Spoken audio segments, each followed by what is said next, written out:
Welcome to Lynn Cullen Live, talk radio without the static. Email your questions and comments to lynn@pghcitypaper.com. And now your host, Lynn Cullen. Yeah, I'm your host. Hi, how you doing? It's, December 20th. Puts me in a Christmas kind of mood, doesn't it? Yeah, right around the corner, guys. Hanukkah's over, so on to Christmas. Anyway, welcome to the show. Usually the show gives me a headache, but I've already got one. That does not bode well. Hey, my nose hurts. If you want to read a hair-raising story about what it's like to be a woman working in a factory with mostly men, I direct you to the New York Times today front page. This is a story that is hard to read, and it goes on and on and on, page after page after page, and it is so appalling.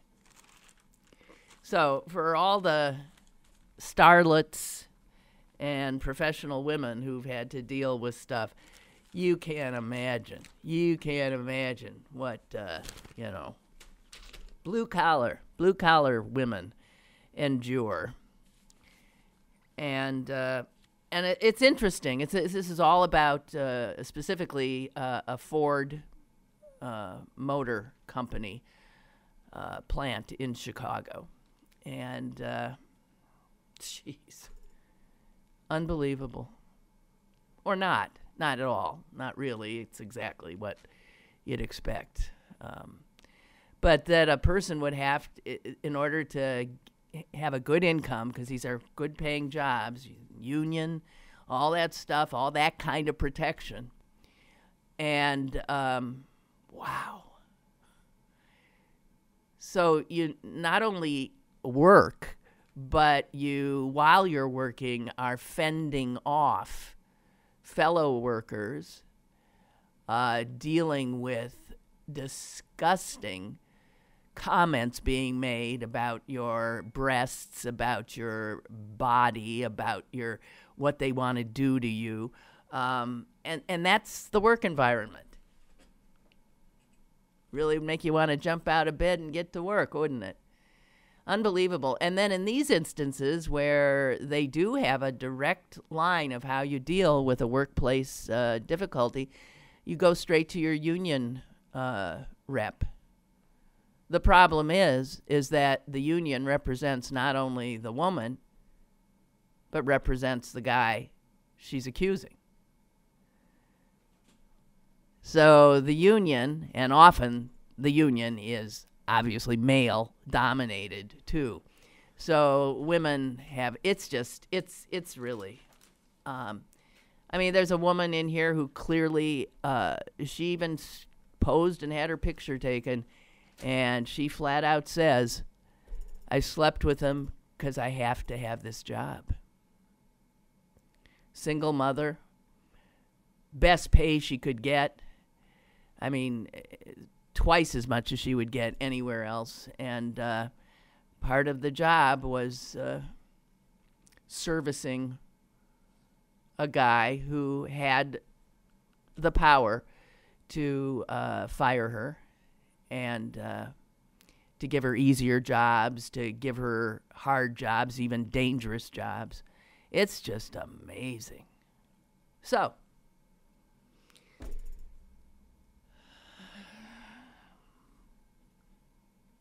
and I wonder why I have a headache. I obviously spent a lot of this week engaging in magical thinking. I knew I was doing it, but I don't think I acknowledged it much to you. And that was, I just, in the back of my head, kept thinking, they're not going to pass this. They're not. Please, dear God, don't let them pass this. Well, they're going to pass it. So, all those moderate Republicans we thought might save us, all those more principled Republicans we thought might say, this is a bridge too far. Everything I've been saying about deficits, I meant. Wow, unbelievable. huge transfer of wealth to the wealthy. This is reverse Robin Hoodism. And I guess somewhere in my, and this feels like the child part of my mind that still looks with astonishment on the bad behavior of adults, the bad behavior of people entrusted with awesome responsibilities. It's a study in human nature that is so dispiriting that I end up with what I was doing for the last 5 days, which is magical thinking. Somehow this isn't going to happen. Somehow this isn't. Well, it did. So tell me this. I'm changing the subject because that's all I'm talking about. That's it. It's done. Let the carnage begin.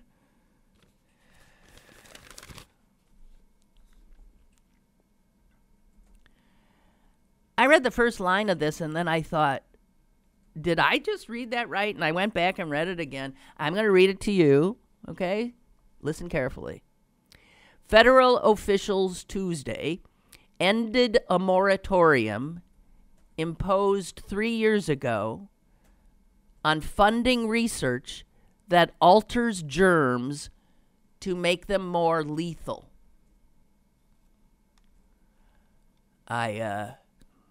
I went back because I was thinking, they're doing research trying to figure out how to make germs deadly?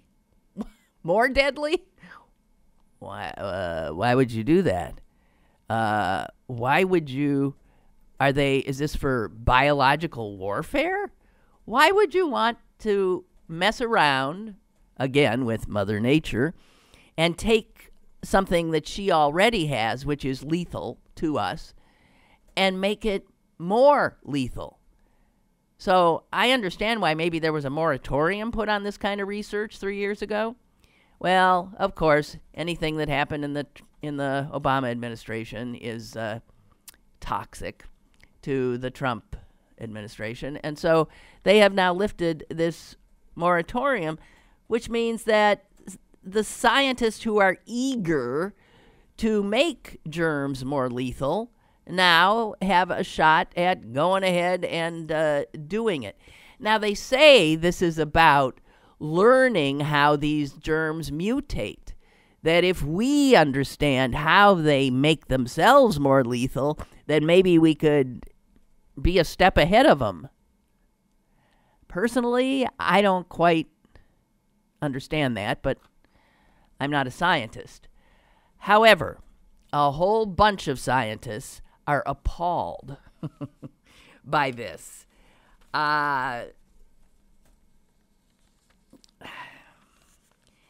Here's why I don't have much of a memory, but I do remember something that happened a few years ago, and maybe you will too. There were 2 incidents, I think, 2 or 3, in the same relatively short time span. And they were both accidents in the research laboratories of the Centers for Disease Control or the National Institutes of Health. It was in one of the major governmental research facilities in which scientists were messing around with lethal viruses, pathogens, I don't know. And they accidentally, released some and exposed a bunch of workers there to anthrax. And then there was one where they shipped some scientists in I don't know, in Wisconsin or something, asked for a certain strain of of a deadly flu virus that they wanted to do some research on. They had asked for a benign strain of this virus, and the geniuses at the federal research facility, I think it was the Centers for Disease Control, sent them a deadly active flu virus through the mail. So it seems to me that because accidents happen, that the last thing you would want to do is lift a moratorium that shut down research in which scientists were playing with deadly viruses. The kind of viruses that cause pandemics that could wipe out millions of people. And why would you risk that?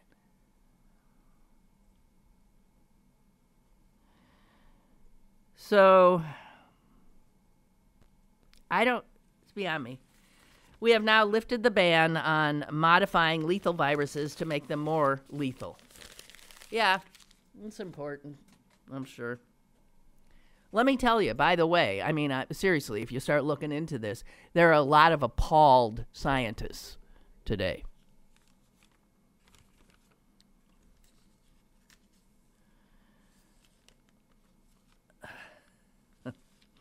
Sorry, I'm chuckling to myself.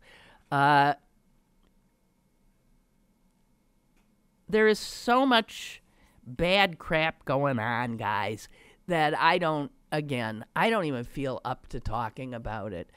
Fox News is, if I were the national security advisor, I would inform anyone whose ear I could bend that Fox News was probably one of the greater threats to American democracy that exists.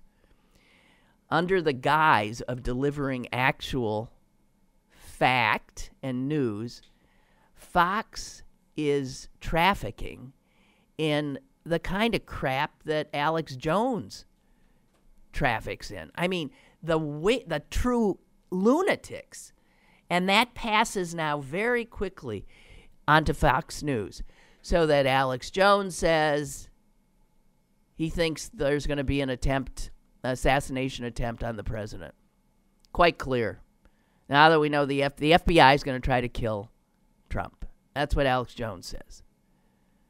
Literally a day later, there's a guy on Fox saying the same thing. Assassinate the president. Could happen. Oh, yeah. This is a few days after Fox suggested that there was a potential coup d'etat happening. This is a news operation. The effort of Fox and the Trump folks to destabilize our major institutions, law enforcement institutions like the FBI, intelligence gathering institutions like the CIA, the Fourth Estate, media, reporters, journalists. These are such dangerous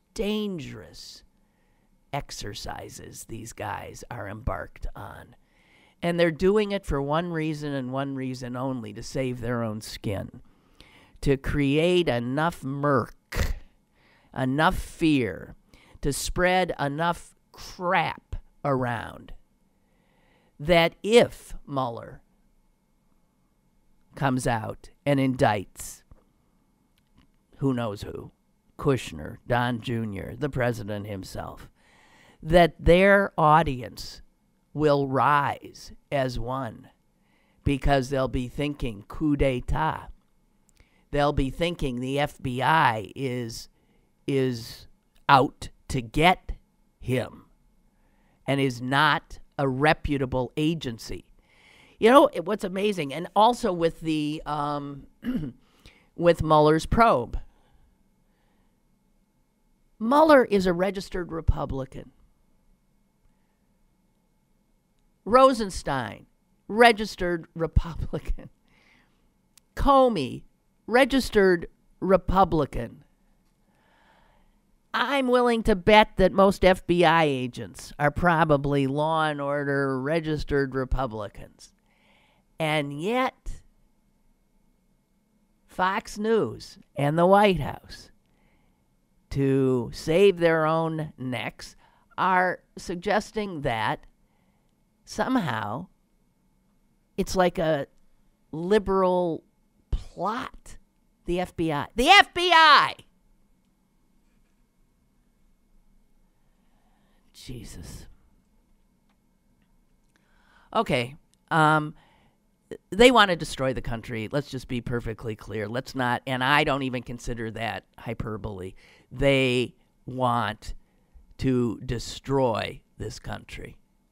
They don't subscribe to the values that this country supposedly stood for. I'm using past tense because they control our government now.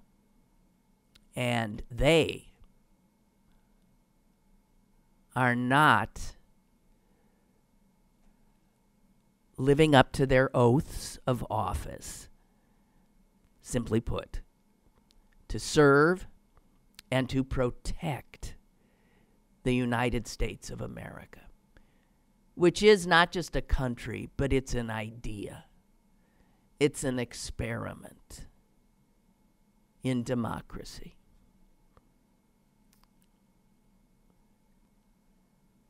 The greatest threat to this country is not North Korea, is not ISIS. It's not a pandemic. It's not global warming. It's us. It's our own people and our own government right now. That's the gravest danger. And I've never seen the like in my lifetime. I have not.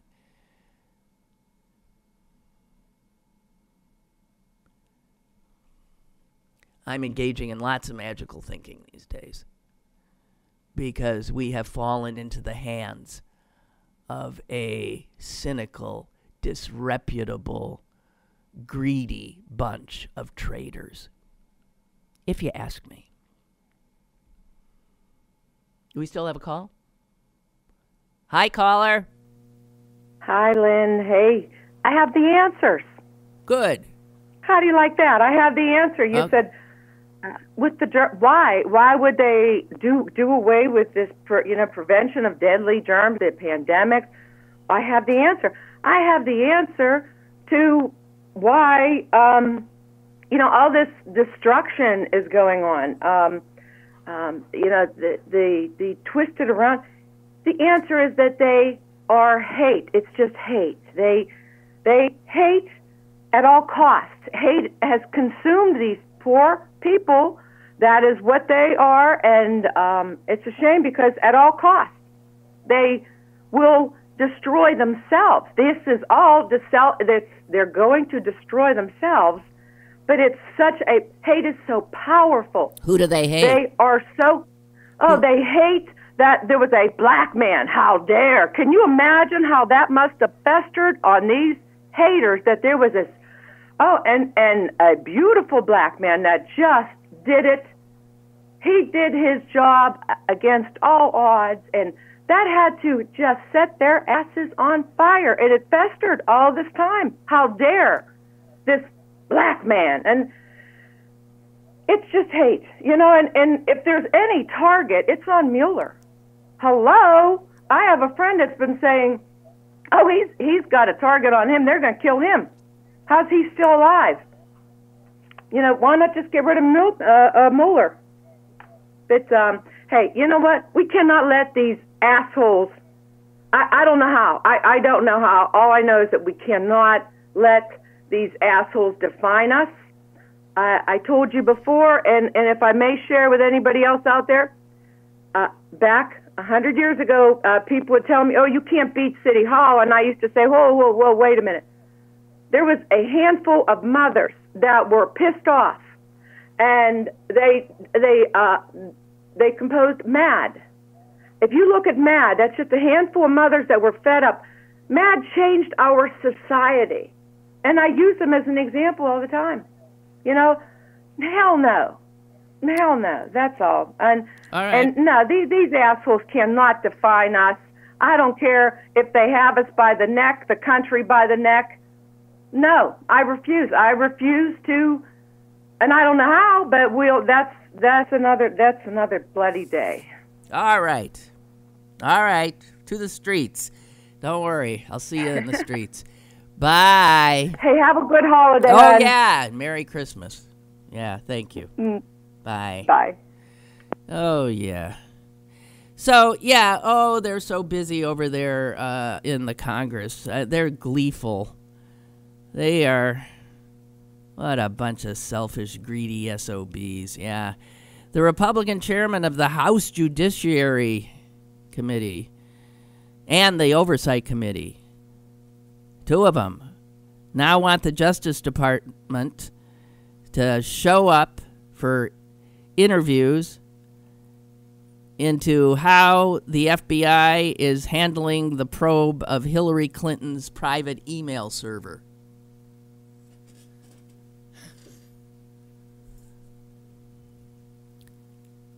It makes you want to weep. It makes you want to weep. Oh, yeah, Trey Gowdy. Mm-hmm. He sent a letter to Jeff Sessions, Jefferson Beauregard, yesterday, saying, hey, I want you to deliver up to us the deputy director of the FBI and his chief of staff and the FBI counsel, and we're going to parade them around and suggest that they were involved in covering up Hillary Clinton's crimes. And also, Hillary Clinton. What?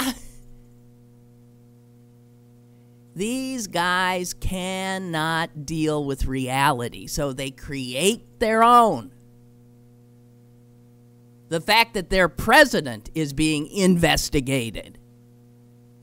Never mind that. Don't look over there. Let's continue to investigate a woman who's been out of public office now for a year and who has been investigated up, down, front, back, left, right, and center. And no criminal wrongdoing occurred. These are cynics. These are people who pretend to be doing the jobs they were elected to do, when in fact what they're doing is saving their own skin and hunting down their perceived political enemies. And the nation? Screw it.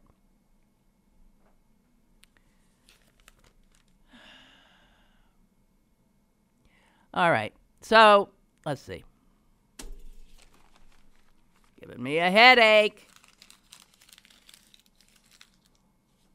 Let's ease things up a little bit.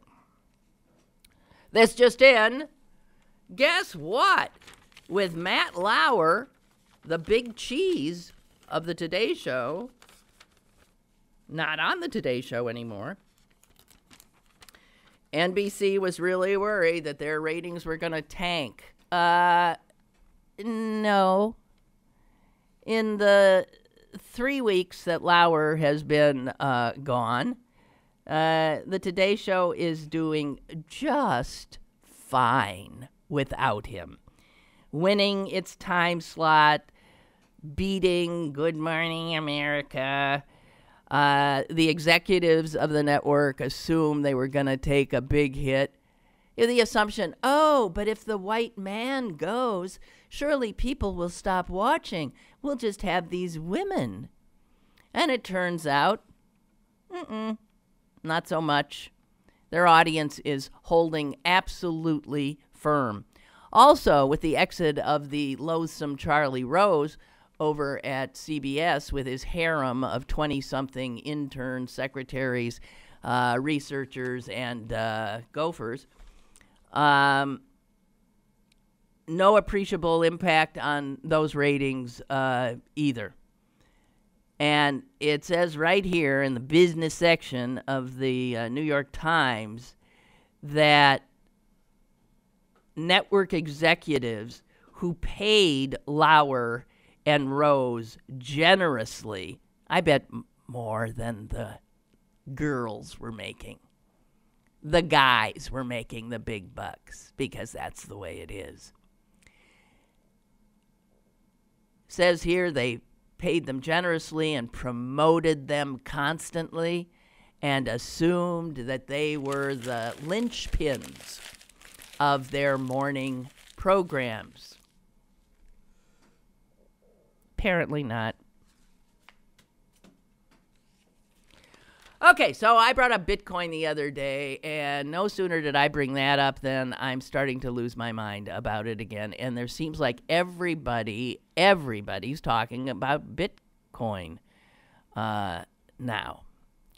So this is a pretty funny Bitcoin story that was in the Wall Street Journal today. The way Bitcoin works, I mean, don't ask me, but the way it works is you have to, for security purposes, to transact any, to buy a Bitcoin, to sell a part of a Bitcoin, to do whatever you do with your Bitcoins, to cash one in, I don't know. You have to have two separate keys. And these would be passwords. But passwords, one private, one public, and they showed here in the article what a Bitcoin password would look like. You want me to read it to you? I'll read you what this password is. I don't know what your passwords are like, but listen to this. A private Bitcoin key looks something like this. E9873D79C6D87DCO FB6A57786333899F4453213330B671FC2333AA33262. Okay, not exactly the kind of thing you're going to remember. Well, see, that's the problem. Apparently, a lot of folks bought Bitcoin at the beginning because it was just, what is this? This is weird. Let me get into this. So when Bitcoin cost nothing, they bought Bitcoins and they set up their keys and then they went on with their lives. Now, their Bitcoins, in some cases, are worth hundreds of thousands of dollars. And guess what? They don't have a clue what their key is.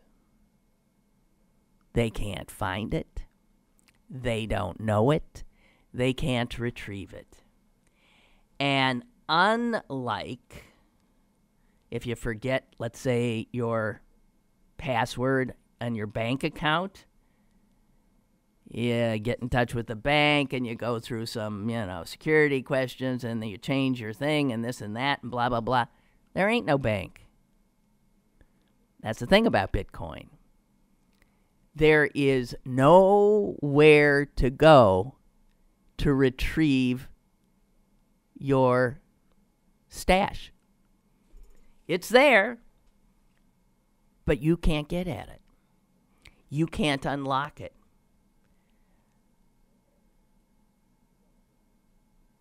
Even Elon Musk admits that he has lost part of his Bitcoin.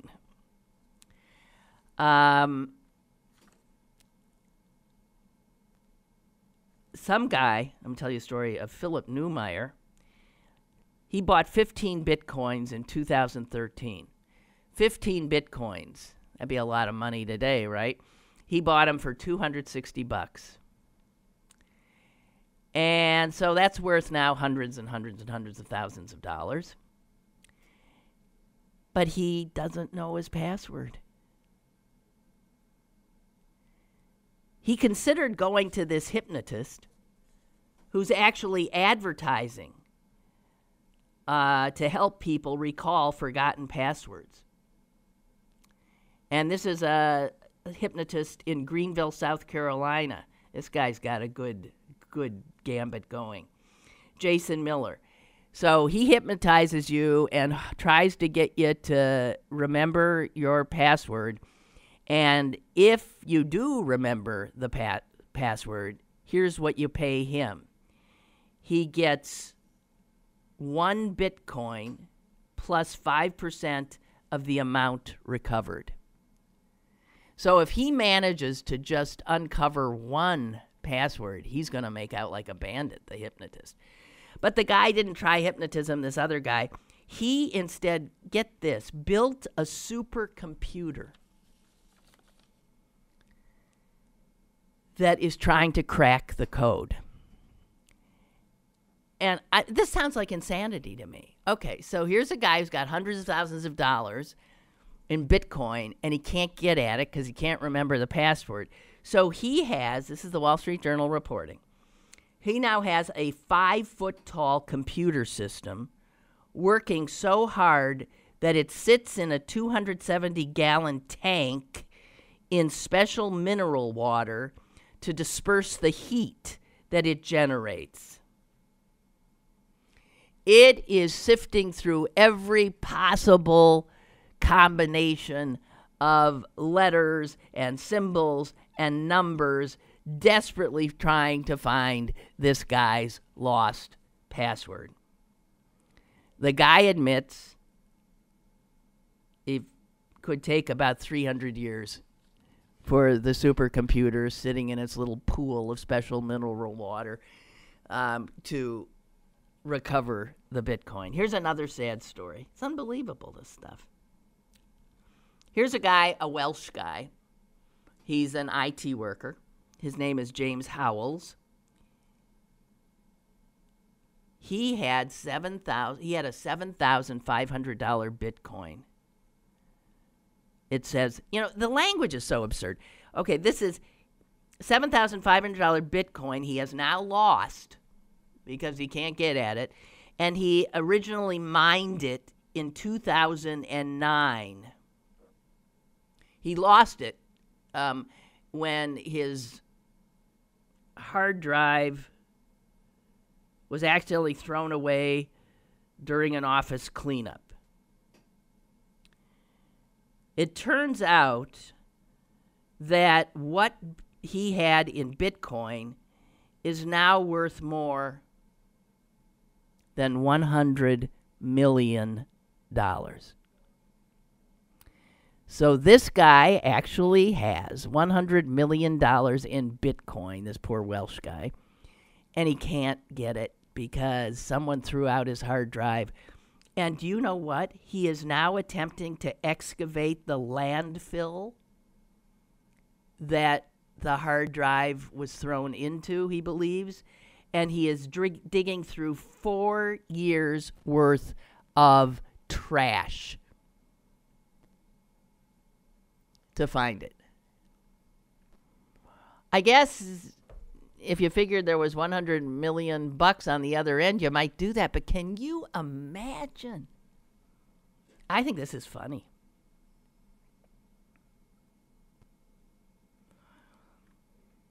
It's generally believed that there as much as 23% of the total supply of Bitcoins currently existent. 23% is lost. 23% is unattainable, can't get at it because people don't remember the keys. The people who look after this, it's called Chainalysis, which tracks the movement of Bitcoins all over the world, says that roughly 1 million coins believed to belong to the mysterious founder of Bitcoin are missing. And they are worth $17 billion. By the way, the mysterious founder goes by the name Satoshi Nakamoto. Although nobody's ever, is there a picture of him anywhere? Does he exist? Is he a he? Is he a she? Is he an it? This is insane.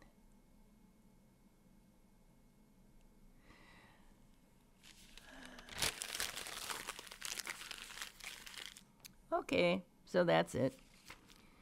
Many who bought Bitcoin years ago now find themselves sitting on an untouchable treasure because they can't remember their security codes. And there's no way to reset it. There's something funny about it. Wouldn't be if I had $100 million. But I don't know. So,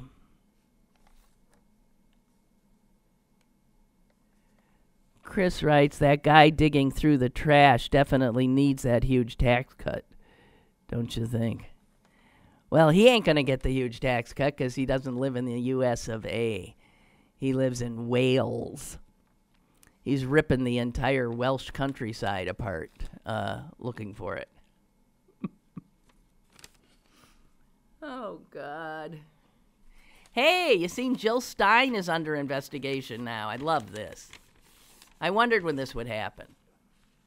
I really did, because remember that picture when we first started becoming aware of the treachery of Michael Flynn? There was a picture that was constantly being shown of Flynn sitting at a table with Vladimir Putin and some other folks. And one of those other folks had her back to the camera, but it clearly was Jill Stein. So that picture, which first connected in our heads General Michael Flynn with Vladimir Putin, also had Jill Stein in it. An unholy little triangle that was. And now interest is again turned to her. I'll tell you what this is. She got played every bit as much as Trump got played. And all those who voted for her got played big time by the Russians. The Russians were supporting her. Why would the Russians support Jill Stein? Well, not because they thought she was going to win, no, but she was going to peel votes away from Hillary Clinton. It's why the Russians were more than willing to help Bernie Sanders. Anybody who had a chance of peeling votes away from Hillary were helped by Russian operatives, bots, humans, whatever. You know, if you look at the votes that Stein got in Michigan, Pennsylvania, Wisconsin, the 3 states that flipped and put Trump in the White House, if you take those Jill Stein votes away, they're about the difference. That's not a total, but if Jill Stein voters, we want to thank you very much. You did what Nader voters did. Why do you keep doing that? Why do you keep putting Republicans? You gave us George W. Bush. and you gave us Donald Trump. What the is going on in your heads? What in the name of God? What kind of brain is operating there? I'd like to know.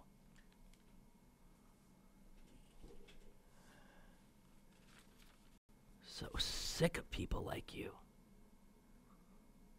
Yeah, Jill's a big, she loves those Ruskies. She was at the dinner celebrating the Russian state-run news organization that American intelligence agencies have called a propaganda arm of the Russian government. She was there to celebrate its anniversary. That's what she was doing at the table with Flynn and with Putin. Why would somebody running to be the president of the United States of America or the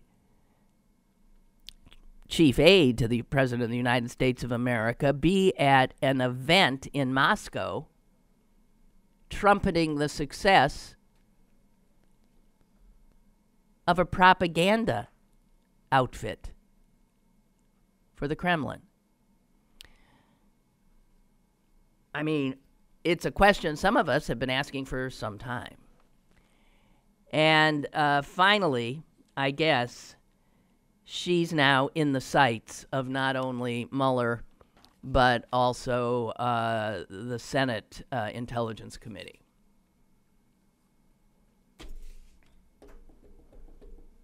You know who else she's cozy with? Julian Assange. Yeah. Jill Stein and Pamela Anderson. You know Pamela Anderson? Who is she married to? You don't know? Do you know who Pamela Anderson is, Stephen?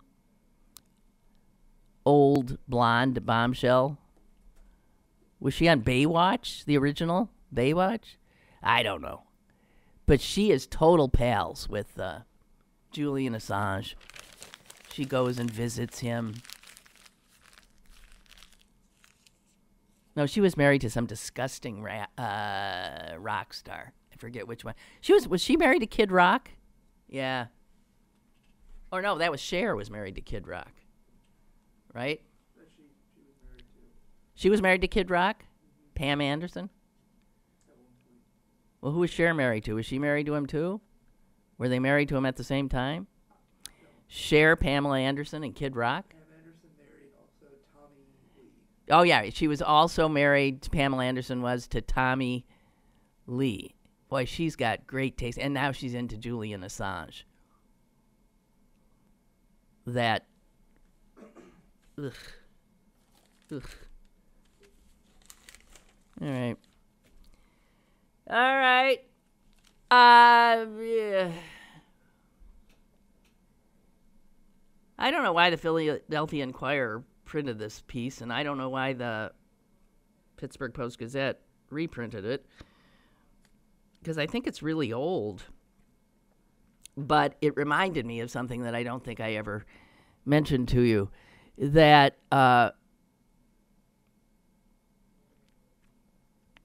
Donald Trump has called his vice president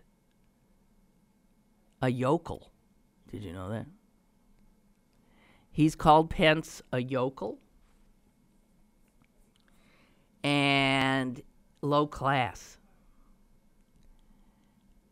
And he said he was embarrassed by the Pences. All those three things are from sources that he talked to, on the QT. Man, I'm embarrassed by those guys, by a bunch of hicks, yokels, and low class, he just finds Pence like. Can you imagine Trump thinking somebody is low class? I mean, he is as low as they go. There's no way. As if, oh, God. Anyway. So you know why Trump said that about Pence? Because Pence has two cats, a rabbit, and a snake. He likes pets. And his family has two cats, a rabbit, and a snake. Okay?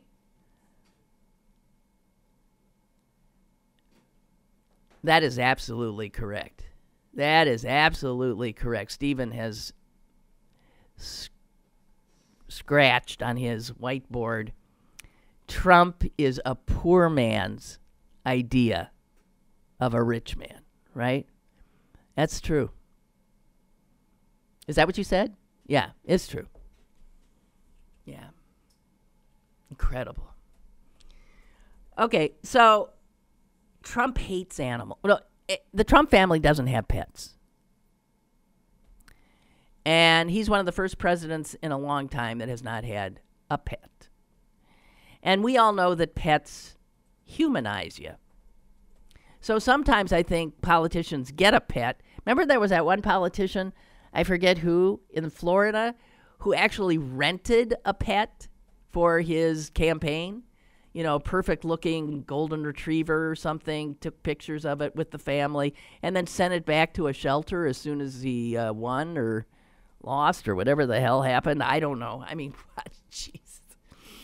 Anyway, Trump is embarrassed that the vice president has animals living in the official residence at the U.S. Naval Observatory.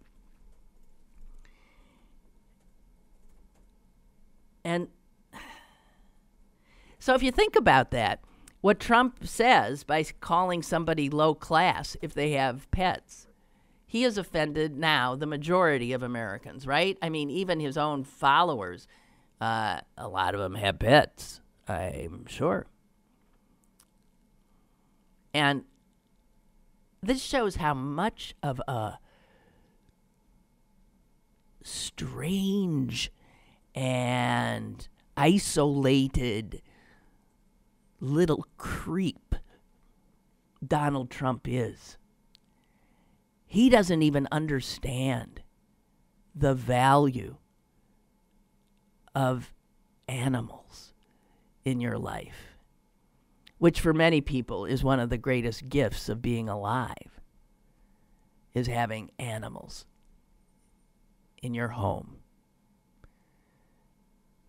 It always astonishes me, actually, that man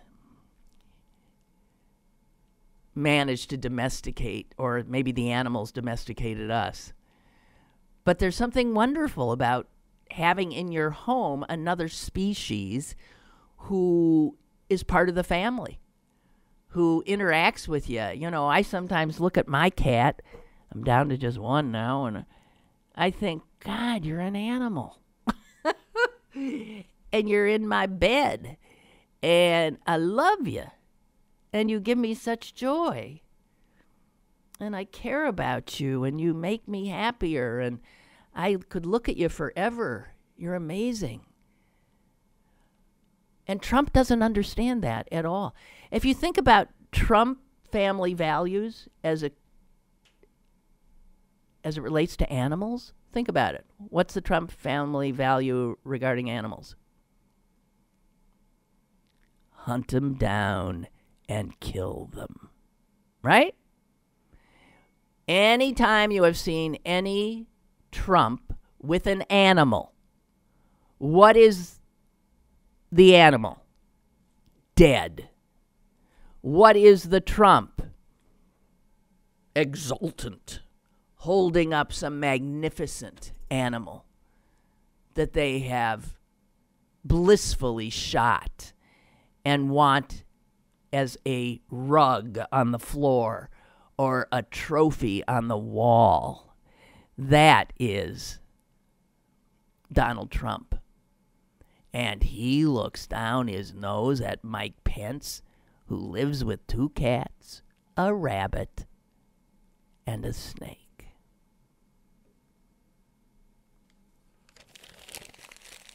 He's as awful as they come. You can't make him up. Donald says, Lynn, can someone with all that Bitcoin actually cash it in for real money? Well, what would be the purpose if you couldn't? You mean you can't? Oh, no, you can't. I mean, you have to find somebody who would accept it as currency. You could sell it to somebody who's going to pay you in cash? Yeah. Yes. You would sell it to someone, but you couldn't take it to a bank. Yeah. So it's a transaction that would occur on this, computerized network that they have.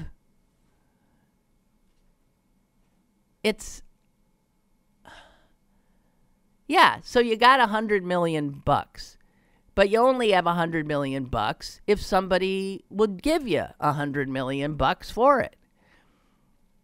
I don't know. I mean, to me, this sounds like absolute madness. You can buy drugs online with Bitcoin. You mean illegal or legal? You don't know. Buy all of them. So there, I guess if you're in Bitcoin, you know where the places are that accept it. I guess. Don also says, no one has ever talked about spending it on anything real. Can I go buy my mansion with all my Bitcoin when I remember my 200-letter number combo password? I'm just wondering here.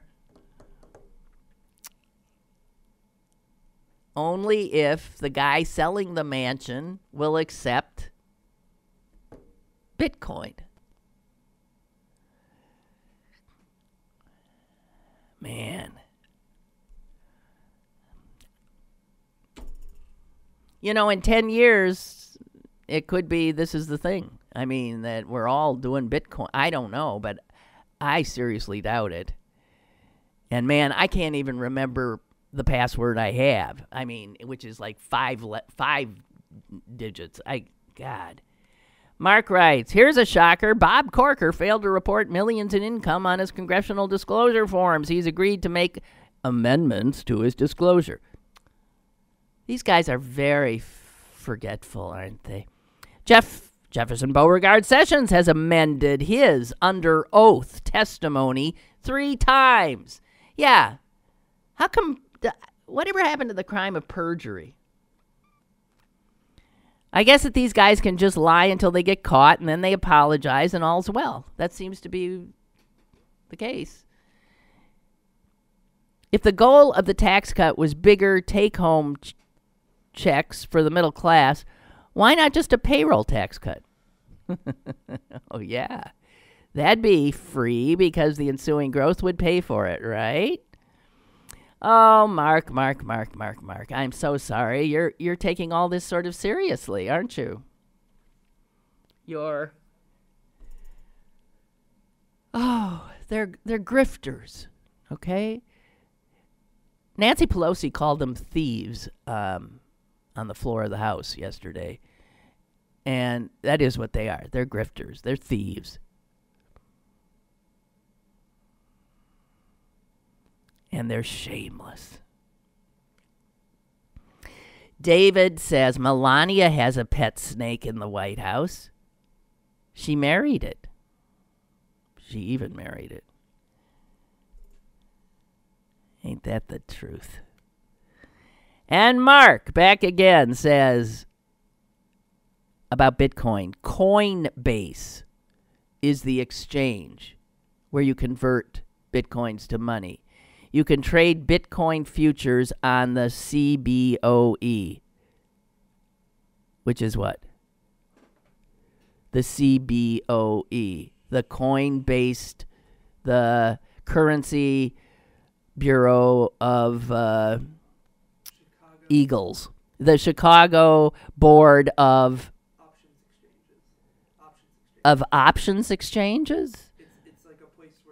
Okay, so in Chicago, they got a board where options exchange. It's like a crazy mosh pit, Wall Street-ish place where they do, futures and crapola like that, and they're doing Bitcoin as well. I'll tell you, what a world we live in. I don't understand it at all anymore. I just don't. What's so funny about that? I don't get it.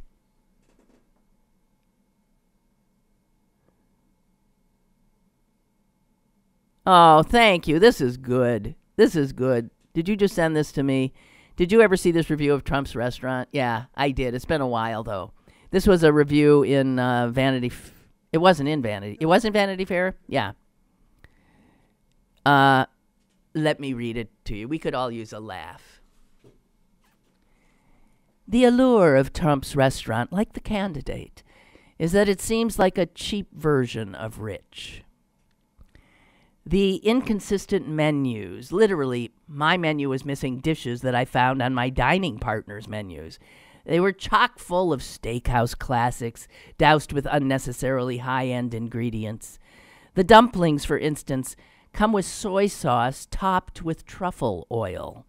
And the crostini is served with both hummus and ricotta, two exotic ingredients that should still never be combined. The menu itself would like to impress diners with how important it is, randomly capitalizing fancy words like prosciutto and julienne, and strangely, house salad. Our waiter eventually noted that Don Jr. gets the filet mignon, cooked medium rare, unlike his daddy, with garlic mashed potatoes and steamed broccoli. The steak came out overcooked and mealy, with an ugly strain of pure fat running through it, crying out for A1 sauce. It was missing the promised demi-glace, too. Glaze? Demi-glace. The plate must have tilted during its journey from the kitchen to the table as the steak slumped to the side over the potatoes like a dead body inside a T-boned minivan.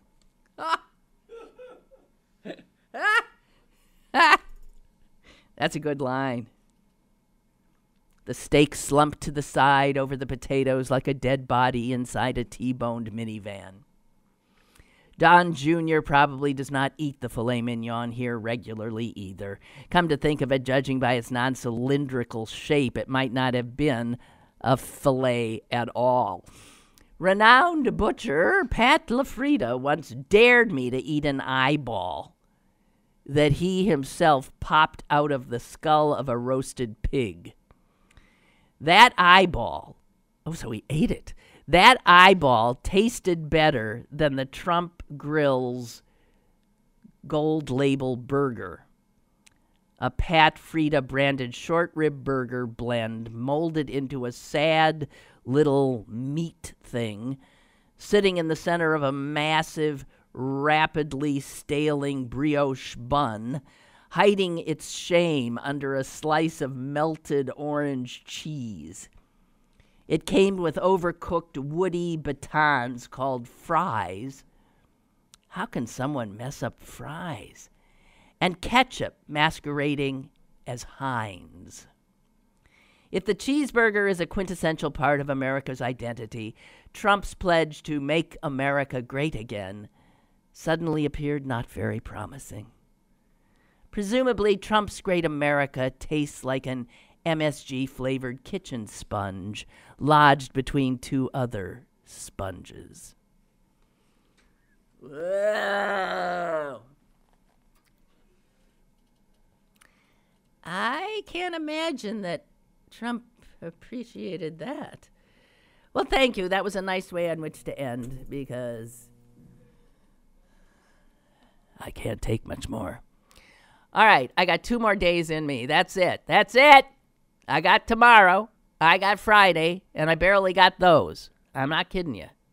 And then you're on your own until January 2, 2018, shaping up to be the year from hell. Okay? God bless you. Lynn Cullen Live, Monday through Friday from 10 a.m. to 11 a.m. and archived at pghcitypaper.com. The opinions expressed on Lynn Cullen Live are those of the host and do not necessarily reflect the viewpoints of Pittsburgh City Paper or its advertisers.